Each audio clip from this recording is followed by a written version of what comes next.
Director's Reflections for April 10th of 2022. Changing mount.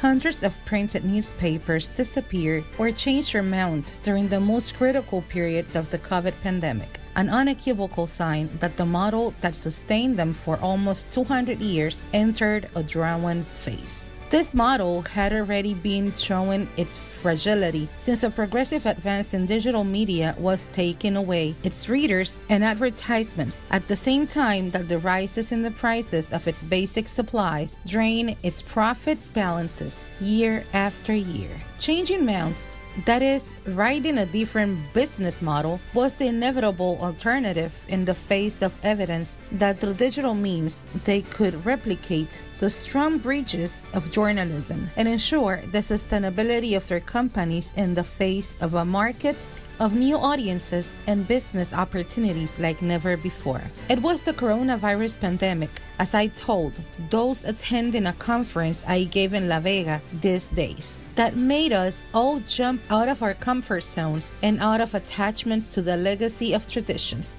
to suddenly enter a new ecosystem, which is what we know today as the digital space. We begin to ride with the new mount, making our way little by little on all digital platforms, not only those of news, but also those of social content, applying a strategy that other large newspapers were already experimenting with some success: the convergence towards a multi-platform company. This convergence is not simply unifying two newsrooms, totally differentiated in their particular dynamics so that they act in unison. Success lies in imprinting on both. At the same time, the keys to a new journalistic paradigm, which is based on interactivity with readers or users, on the identification of their preferences and consumption habits of news and content, on the use systematic of audiovisual resources, and in the adoption of new technologies, all of which entails a change in mentality and in the old structures with which newsrooms operated. After changing its mount, the Listín Diario has achieved tangible benefits.